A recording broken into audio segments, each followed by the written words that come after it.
na kung saan ang sinasabi ni dito ni Gwen Garcia o Gwen Wakwak ay kaalyado daw ito ni Pangulong Duterte. So mamaya basahin natin yung sinasabi niya na kesya pang daw ito ni Pangulong Duterte. Pero dahil nga siya ay talagang inakyat ito sa ombudsman dahil sa kanyang pang-aabuso sa kapangyarihan. Hindi ko nga alam yung namatay na si Rowena Burden, hindi na imbestigahan yung kamatayan nun eh. Nakaalitan yun ni Gwen Garcia. But anyway, at least ito ngayon ay talagang napapakita kahit papaano, I hope, tuloy-tuloy na medyo gumugulong ng konti lang naman ang batas dyan sa Cebu, dyan sa Pilipinas. Kasi nga, kitang-kita naman na inireklamo yung kanyang, ang kanyang mga illegal na mga gawain dyan sa Cebu. At I hope nga makonvict siya kasi yung mga ginagawang paglabag niya, ayon nga dito sa statement na ilabas ng ombudsman, talagang nireklamo nga siya dahil sa mga pagbibigay ng permit sa construction, which is yung shalom construction, na hindi naaayon sa panuntunan o standards. So, that was what, 2024? Kasi walang hindi siya nag-comply sa environmental compliance certificate. So, syempre, pag mga ganyan talaga sa atin sa Pilipinas, kung sila ay magkakasabwat, itong mga contractor na ito, hindi naman yan lingid sa kaalaman ninyo, na ito ay talagang pinapaboran na kung sino yung nakaupo. Pero at least ngayon, yung nag-file ng case, so is this si Moises Garcia, Moises Garcia, bigas ito? Diperine? Parang gamot lang parang, ayan, Diperine o Diperine, whatever, kung ano man ang bigas dyan. So, ngayon nga, mga kapalangga, based dito sa statement ng Ombudsman, April 23, ay sinabi nila na under preventive suspension na walang sweldo itong si Wakwak Gwen Garcia up to 6 months. Habang ito ay gumugulong yung kaso niya. So ngayon, di pa naman siya convicted. So preventive suspension pa lang naman ang binibigay sa kanya. So definitely, tuloy-tuloy pa rin yung pagtakbo niya dyan sa Cebu. Pero wag niyong iboto. Ang iboto niyo ay si Pambari 4. Diba? Nakita niyo, nakitaan ng grounds, diba? Sa kanyang mga allegedly illegal activities, pagpapabor o pagbibigay ng permit dito sa mga contractor na ito, na kung saan hindi siya sumusunod sa tamang proseso. So, syempre, pag hindi ka sumusunod sa tamang proseso, later on, kapag napatunayan na yon, ipapasok yung mga graft and corruption dito, bribery, di ba? Ganun yung pwedeng, pwedeng, sa kanya, ikaso later on. Ay, laglag. So, ganun pa man, mga kababayan, ang drama nito ni Wakwak, ang drama ni Wakwak, dahil ito daw ay what? Okay.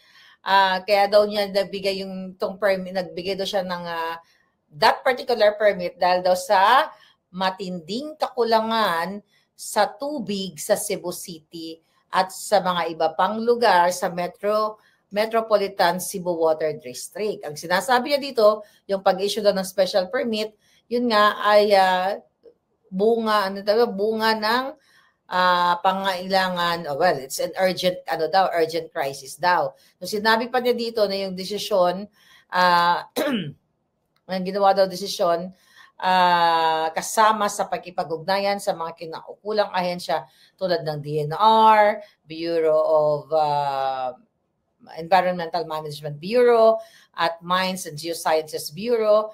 Yun nga ang sinasabi niya na idineklara daw ito ng Provincial Board a state of calamity dahil doon sa sitwasyon. Ang sabi niya, wala daw siyang personal interest o masamang hangarin, tangyang gusto lang naman niya ay kuminis agad para daw sa kapakanan ng mga Cebuano. Julul. Magpapaniwala ba kayo? Nasa ayon dito sa report, kinwestiyon din daw ni Wakwak, ang proseso ng pagreklamo at sinasabing hindi daw siya naabisuhan dito. Sabi niya, hindi daw siya nabigyan ng notice tungkol sa reklamo, kaya hindi daw siya nagkaroon ng pagkakataong sumagot sa walang basihang accusation sa kanya. Sa kabila ng kanyang, superpower na ini-enjoy dyan sa Cebu. So, hindi pa siya naabisuhan. So, I hope magsalita din yung nag-file sa kanya ng reklamo sa ombudsman.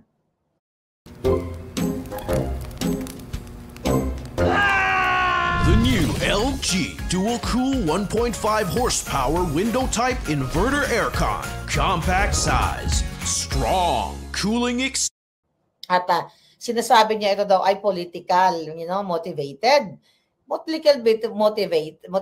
Motivated, kakampi niya ang mga bangag. Di ba? Diyan sa Cebu, sana nga manaig yung hustisya. At least dito nga sabi ko, gigabaan na siya kahit papaano. Kahit, makaka-apekto din sa kanya. Kasi yung masuspend siya ngayon, di ba? Effective immediately up to 6 months, di ba? But yun nga sa nagko-comment, nagtatanong, still, pwede pa rin naman siya tumakbo, pero boboto niyo ba?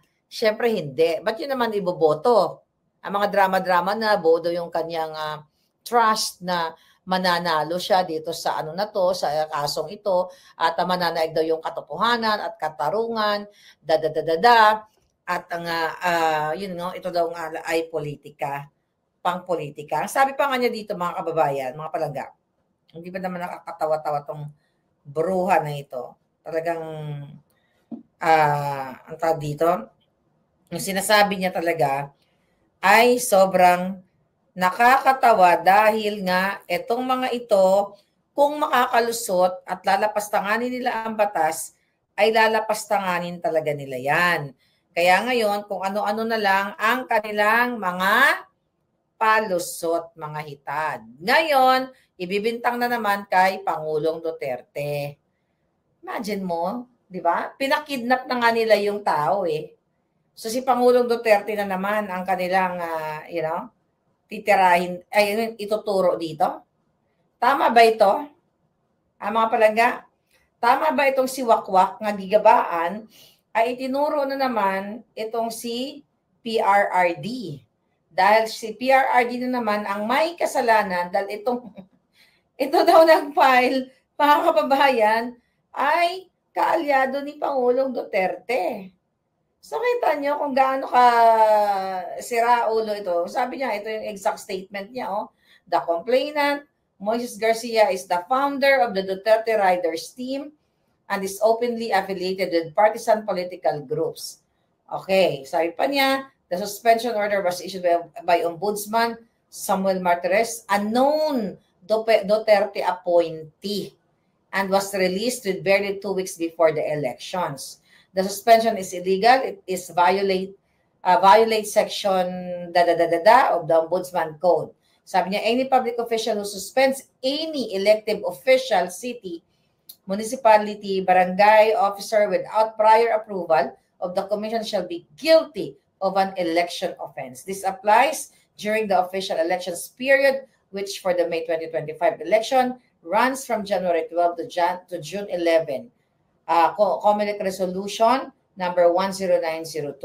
Sabi niya, no Comelec approval was secured prior to the issuance of the suspension.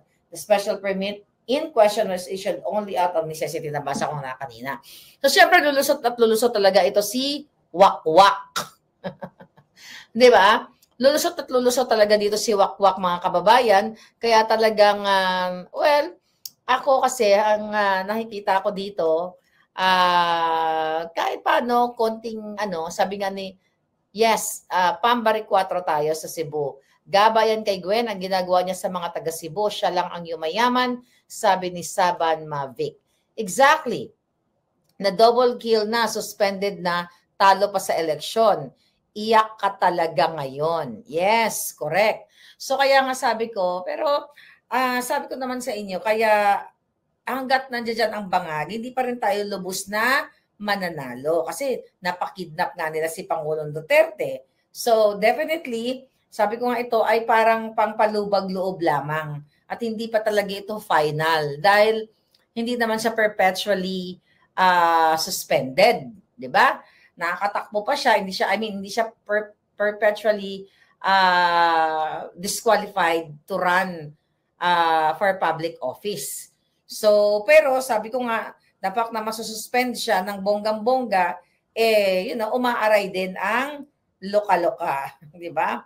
Umaaray din siya dahil nga nakikita natin, sinasabi nga niya na ito daw ay what? Ito daw ay illegal. So, syempre, kanya-kanyang kanya-kanyang lusot yan, mga kababayan. So, ngayon, mga palangga, ang mga eksena ngayon dito ay, syempre, ang mainit na mainit, yung pinag-usapan natin kanina tungkol kay manggagamit. Alright? Okay, HSBC scammer nga wakwak, sabi ni Chris Torregasa. Oo nga sabi ni Palangga. Okay, gaba na. Watching from Qatar, sabi ni Jerry Tan. So ngayon mga kababayan, kung nakikita ninyo, talagang grabe yung yung nangyayari sa Pilipinas. 'Di ba? Naglabas si Mangga ng ipupush daw niya sa ombudsman itong sila Remulla at itong mga bangag na itong mga appointee ng kapatid yung bangag, pero again ayaw pa rin niya pangalanan yung kapatid niya. Pero recently ito sa Daily Tribune may lumabas na ito daw si Remulla ay talagang ikinibit balikat lang niya yung sinasabi ni Amy Marcos. Okay? So sinasabi nga niya na kung daw mag-open daw si Amy Marcos ng Mangga ng investigation para imbestigahan nga yung DOJ itong mga bangag na ito. Kaya ganito katapang ito Kaya ganito katapang ito, sabi ni Eileen Villacasino, deserve ni Wakwak. Kaya ganito katapang ang mga appointee ni bangag kasi nga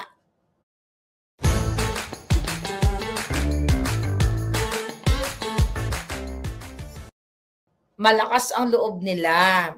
Okay? Dahil nga magkakasabwat sila. Kaya nga gano'n na lang yung ating inis dito, galit kay Amy Marcos, na nagpi-playing safe siya. Malala na yung sitwasyon ng Pilipinas.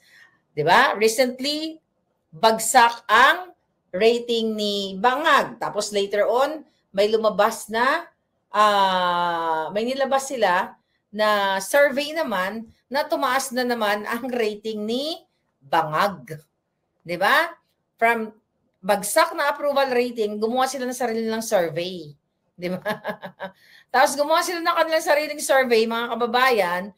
Tapos si Tambaloslos, inawardan yung kanyang sarili. Ganito kadyuang tong mga ito. Meron siyang top performing branch of government si Tambaloslos.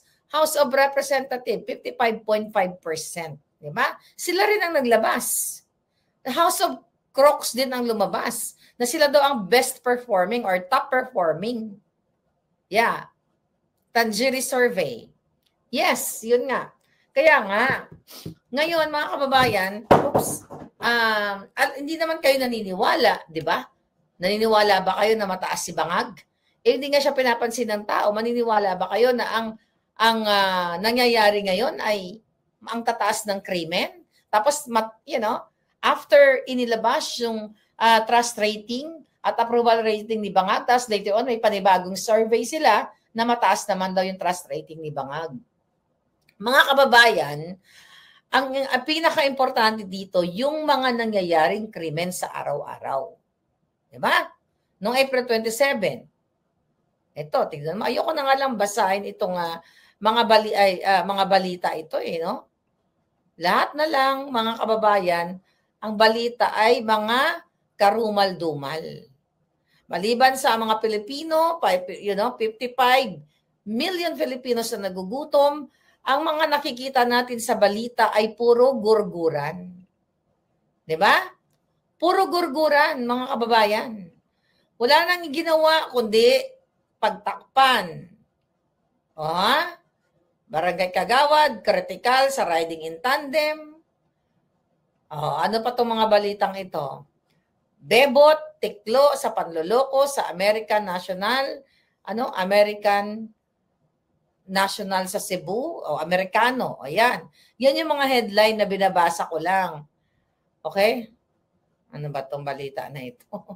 Congressman, nagkatulo sa kinakasamang starlet. Tsaka na lang yan. Hindi natin alam yan kung sino. Ayan. Sinisend lang to sa atin. No? Oh. Ito yung mga klase ng klase ng mga balita na nakakasuklam. Puro gurgura ng gurgura, no? Party list nominee na gurgur dahil sa ambush. 'Di ba? Alright. Oh, tama ito nga sabi dito. 'Di ba? Ang sabi dito sa balita na inilabas nila ngayon, okay? Ang sabi niya, na-inspire daw siya. Okay? Sa kanyang nakuhang trust rating. Ayan, ano to?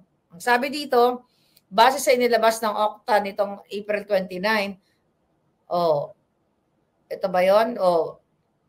Ito yung bumaba siya. Bumaba sa 60% ang Pilipinong nagtitiwala kay Bangag mula sa 65 na natanggap niya noong Nobyembre 2024, maging ang performance rating ng Bangag ay bumaba rin. Ayan, binasa na natin to, di ba? Pero yung sa Tanjiri nga, yung sinabi mo dyan kanina palangga ay tumaas. Pero alam nyo, wala naman na kwenta itong survey na ito. Okay? Na pinapalabas na gusto siya ng tao. Kasi kitang-kita nyo naman kung gaano na nga katalamak ang problema sa ating bayan. Gaano katalamak ang paggigipit. Paulit-ulit na lang yung balita. Di ba? Puro panggigipit. Puro panggigipit sa akin, sa inyo, kay Pangulong Duterte, yung kagutuman, yung bigas, mataas na presyo ng bilihin, mataas ang kuryente, krimen, polboron, lahat. Dito naman lang umiikot ang mundo eh.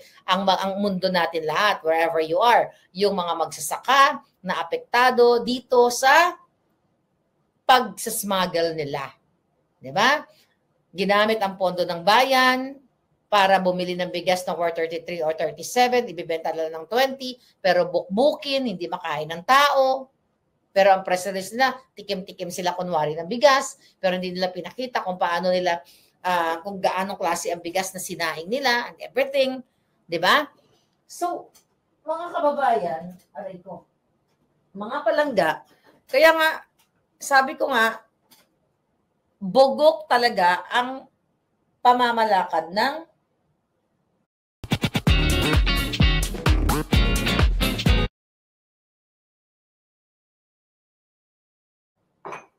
gobyernong Bangag. So sabi ni Janet Espinida, parang takot si kay Bangag. Wala naman yan, mga kababayan. Wala naman talagang backbone, wala naman talagang balls itong si Bangag. Kaya nga tayo gigil na gigil dito kay Amy Marcos sa kanyang mga kadramahan, sa kanyang mga kasinungalingan, mga padrama, paek-ek, yung mga lulong-lulong na yan. Kasi napag-usapan natin kanina. Pero kung titignan mo, kahit tignan mo yung mga balita, okay? Wala nang ibang binabalita kundi mga Duterte, yung patungkol nga, ang ginagawa naman itong mga kaalyado ni Bangag, itong si Konghon, okay, yung Jay Konghon, may sinasabi sila, yan mga huhunghang dyan sa Kongreso, di ba, nagsasabi si Inday, Inday Sara, yung patungkol doon sa bigas na pagkain ng baboy, yung mga binoljak niya doon sa Maynila, si Chihuahua, etong si Abante. So parang sinasabi nila na harapin na lang daw ni Inday Sara yung kaso niya o yung reklamo sa kanya patungkol na dito sa mga confidential funds.